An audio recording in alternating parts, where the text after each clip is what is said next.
ओम नमो भगवते वासुदेवाय नमः। प्यारे भक्तगणों, आज आप सभी श्रवण करेंगे कामदा एकादशी व्रत की पारण की कथा। आज के वीडियो में आप सभी श्रवण करेंगे माँ तुलसी की पावन कथा और लक्ष्मी नारायण की कथा। शालिग्राम भगवान की कथा। एक कसाई भगवान शालिग्राम के भक्त था। उसका नाम सधना था। सधना बहुत ही ईमानदार व भोला था। वह हमेशा भगवान का नाम लेता रहता था और उनकी कीर्तन करता रहता था।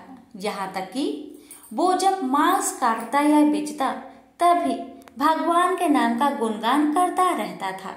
ऐसे ही एक दिन कसाई सधना भगवान का नाम लेते हुए अपनी मस्ती में कहीं जा रहा था। तभी अचानक से उसे अपने पैरों में पत्थर का स्पर्श महसूस हुआ। जब उसने नीचे देखा तो वह एक काला पत्थर था। सधना कसाई ने वह पत्थर को यह सोच उठा लिया कि वह उसे अपने दुकान ले जाकर उससे मांस का वजन करेगा। अगले दिन से कसाई उस पत्थर से मांस तोलने लगा।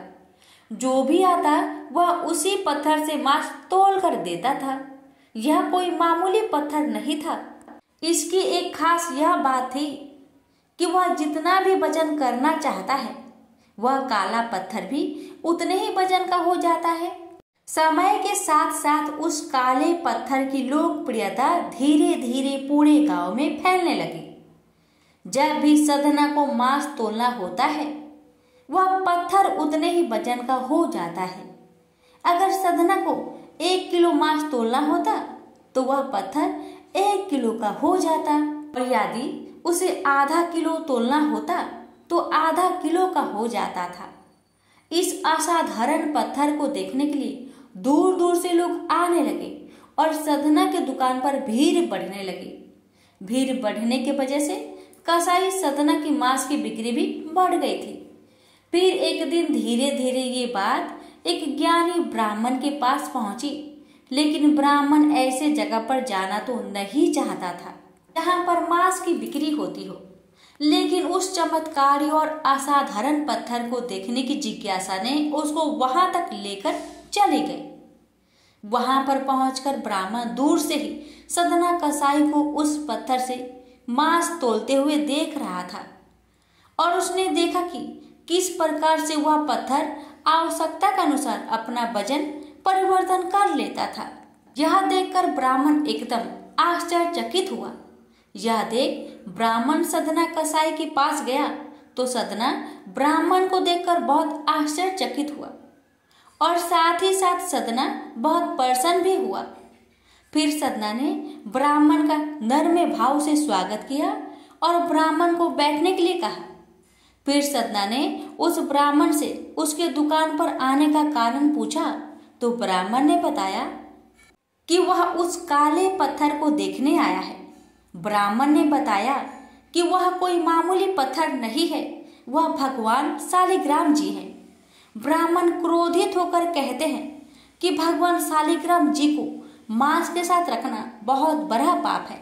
सधना बहुत ही सरल और भोले स्वभाव का इंसान था और यह सुनकर उसको लगा कि वो अनजाने में बहुत बड़ी गलती कर रहा था।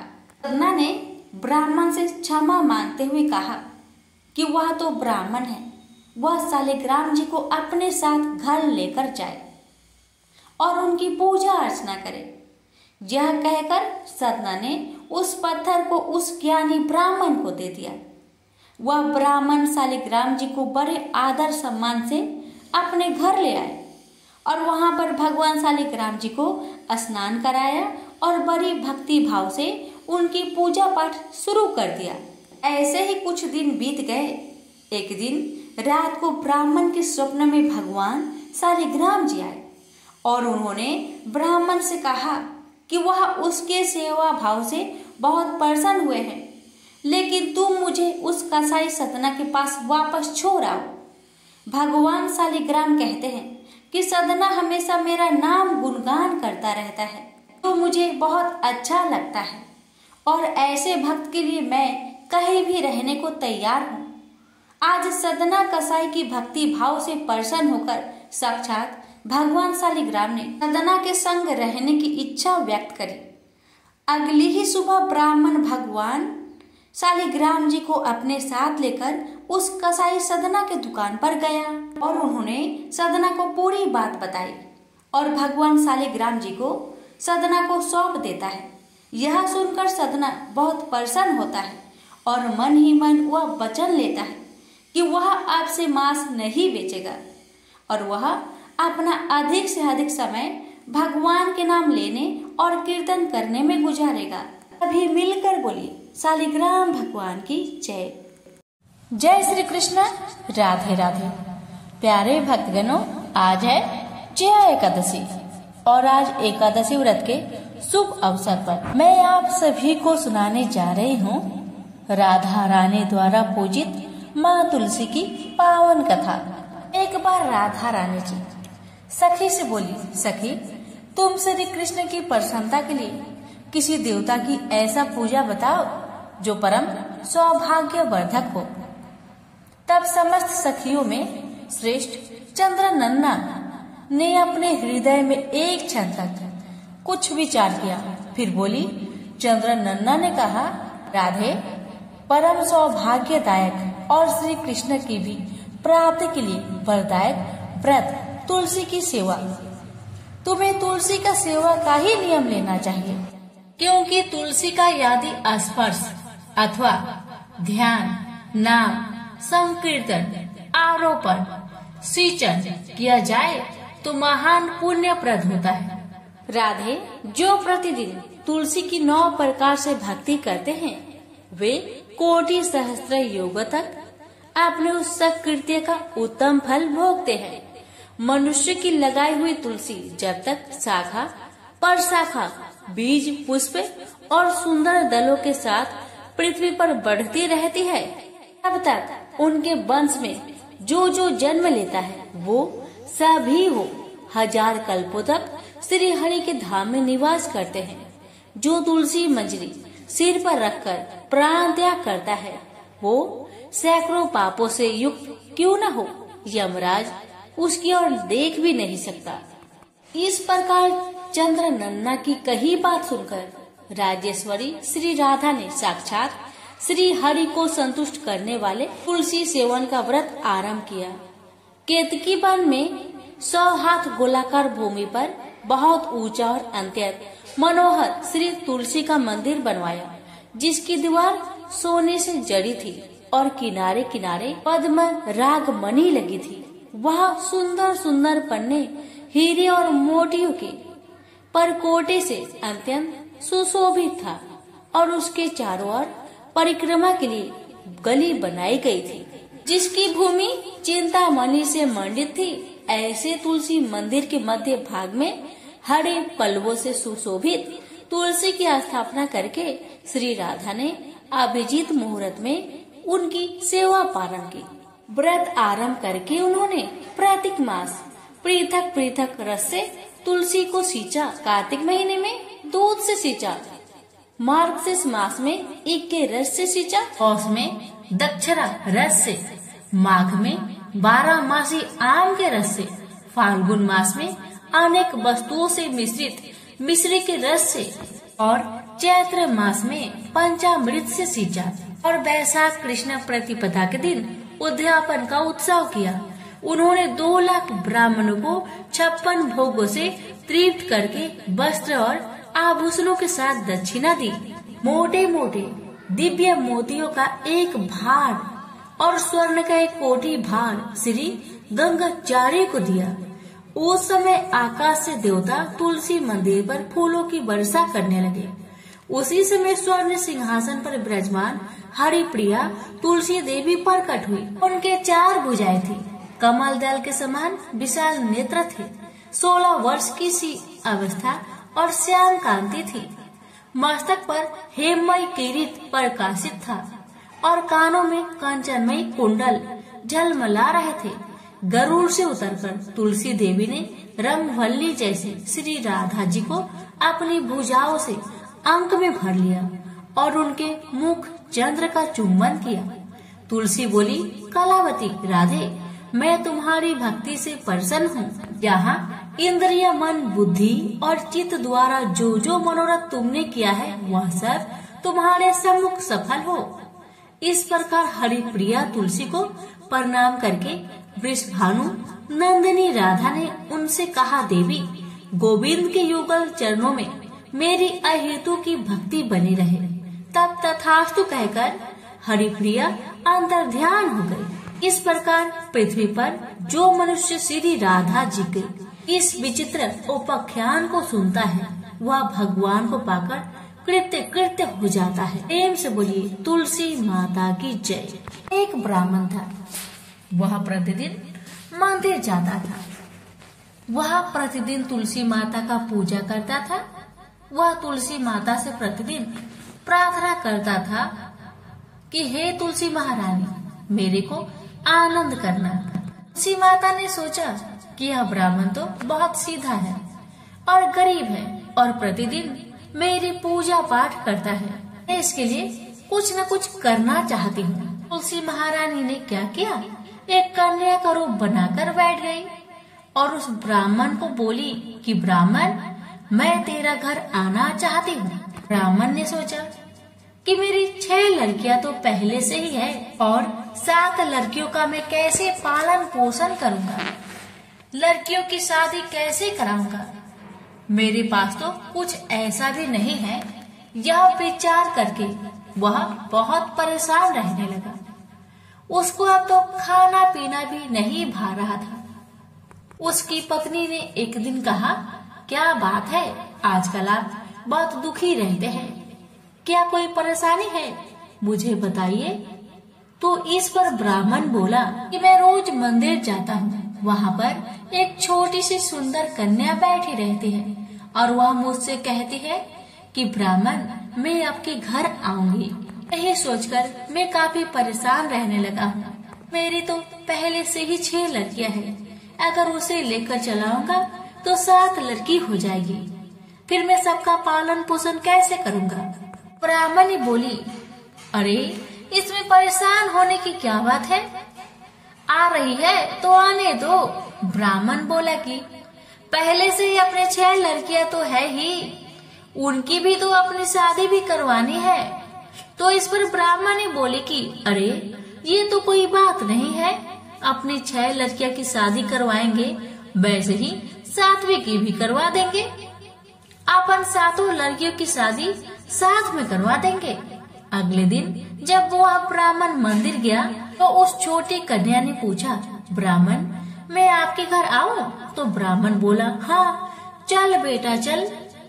उनको वो अपने घर लेकर आ गया। इसी माता के कन्या के रूप में ब्राह्मण के घर में आने पर घर आनंद ही आनंद हो गया। घर में लक्ष्मी की बारिश हो गई। जब ब्राह्मण 7 कन्याओं की शादी के लिए वर ढूंढने जाने लगे तो उस छोटी सी कन्या ने कहा कि मेरे तो शालिग्राम जी के मंदिर में जाकर शालिग्राम जी को बोलना कि वह बारात लेकर आए। मेरी 6 बहनों के लिए आप अपने इच्छा अनुसार वर ढूंढ लेना। तुलसी महारानी के मेहरबानी से, उनकी कृपा से उसके तो सब जेवर, कपड़ा, खाना सब तैयार हो गए और अच्छी धूमधाम से उनकी शादी भी हो गई। और उस ब्राह्मण के तुलसी माता टुटमान हुई। तुलसी माता, जैसे आप ब्राह्मण पर अपनी कृपा बरसाए वैसे हम पर भी कृपा बरसाना, और जैसे आनंद ब्राह्मण के करा वैसे हम सब की करना। प्रेम से बोलिए तुलसी महारानी की जय। तुलसी से जुड़ी एक कथा बहुत प्रचलित है।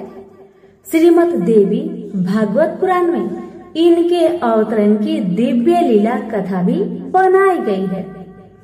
एक बार शिव ने अपने तेज को समुद्र में फेंक दिया था। उससे एक महातेजस्वी बालक ने जन्म लिया। यह बालक आगे चलकर जलंधर के नाम से पराक्रमी दैत्य राजा बना। इसकी राजधानी का नाम जलंधर नगरी था। दैत्यराज कालनेमी की कन्या वृंदा का विवाह जलंधर से हुआ। जलंधर महाराक्षस था।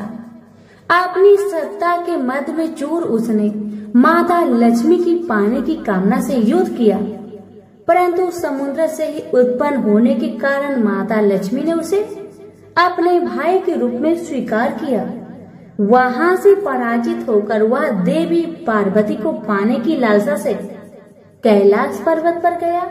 भगवान देवाधिदेव शिव का ही रूप धरकर माता पार्वती के समीप गया, परंतु माँ ने अपने योग बल से उसे तुरंत पहचान लिया तथा वहां से अंतर ध्यान हो गई। देवी पार्वती ने क्रोध होकर सारा वृत्तांत भगवान विष्णु को सुनाया। जालंधर की पत्नी वृंदा अत्यंत पतिव्रता स्त्री थी।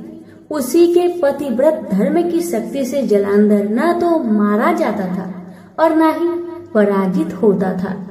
इसलिए जालंधर का नाश करने के लिए वृंदा के पतिव्रत धर्म को भंग करना बहुत जरूरी था।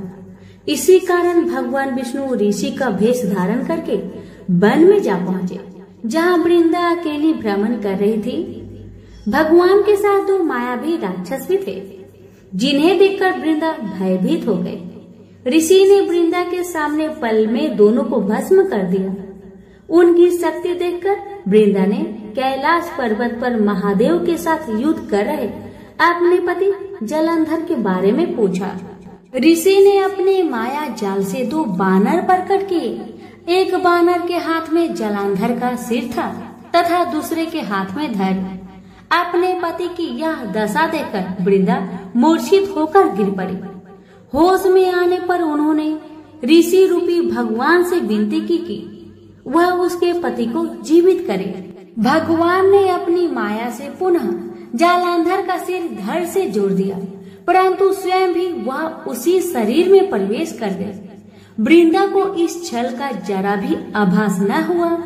जालंधर बने भगवान के साथ वृंदा पतिव्रता का व्यवहार करने लगी, जिससे उसका अस्तित्व भंग हो गया। ऐसा होते ही वृंदा का पति जालंधर युद्ध में हार गया। इसी सारे लीला का जब वृंदा को पता चला तो उसने क्रोध होकर भगवान विष्णु को शीला होने का श्राप दे दिया तथा स्वयं सती हो गई। जहाँ वृंदा भस्म हुई वहाँ तुलसी का पौधा उगा। भगवान विष्णु ने वृंदा से कहा, हे वृंदा, तुम अपने अस्तित्व के कारण मुझे लक्ष्मी से भी अधिक प्रिय हो गई हो। अब तुम तुलसी के रूप में सदा मेरे साथ रहोगी। जो मनुष्य भी मेरे शालिग्राम रूप के साथ तुलसी का विवाह करेगा उसे इस लोक और परलोक में विपुल यश प्राप्त होगा। जिस घर में तुलसी होती है वहाँ यम के दूत भी असमय नहीं जा सकते। गंगा व नर्मदा के जल में स्नान तथा तुलसी का पूजन बराबर माना जाता है। चाहे मनुष्य कितना भी पापी क्यों न हो, मृत्यु के समय जिसके प्राण मंजरी रहित तुलसी और गंगा जल मुख में रखकर निकल जाते हैं, वह पापों से मुक्त होकर बैकुंठ धाम को प्राप्त होता है। जो मनुष्य तुलसी व आंवलों की छाया में अपने पितरों का श्राद्ध करता है, उसके पितर मोक्ष को प्राप्त हो जाते हैं। उसी दैत्य जालंधर की यह भूमि जालंधर नाम से विख्यात है। सती वृंदा का मंदिर मोहल्ला कोट किशनचंद में स्थित है। कहते हैं इस स्थान पर एक प्राचीन गुफा थी जो सीधी हरिद्वार तक जाती थी। सच्चे मन से 40 दिन तक सती वृंदा देवी के मंदिर में पूजा करने से सभी मनोरथ पूर्ण होते हैं। तो प्रेम से बोलिए तुलसी मैया की जय। सुनिए तुलसी मैया की आरती। जय जय तुलसी माता मैया, जय तुलसी माता, सब जग की सुखदाता, सबकी बर माता। जय तुलसी माता, सब योगों से ऊपर, सब रोगों से ऊपर, रज से रच करके सबकी भाव त्राता। जय तुलसी माता। बटु पुत्री है श्यामा, सुरवल्ली है ग्रामैया, विष्णु प्रिया जो नर तुमको सेवे, सो नर तर जाता। जय तुलसी माता। हरि के शीस विराजत, त्रिभुवन से हो बंदित, पतित जनों की तरनी तुम हो विख्याता। जय तुलसी माता। लेकर जन्म विजन में आई दिव्य भवन में, मानव लोक तुम्ही से सुख संपत्ति पाता। जय तुलसी माता। हरि को तुम अति प्यारी, श्याम बरन सुकुमारी, प्रेमा जब है उनका तुमसे कैसा नाता। हमारी विपद हरो तुम, कृपा करो माता। जय तुलसी माता, जय तुलसी माता। जय तुलसी माता मैया, जय तुलसी माता। सब जग की सुखदाता, सबकी बरमाता। जय तुलसी माता मैया, जय तुलसी माता। प्रेम से बोलिए तुलसी मैया की जय। वीडियो को लाइक शेयर करना ना भूले। धन्यवाद।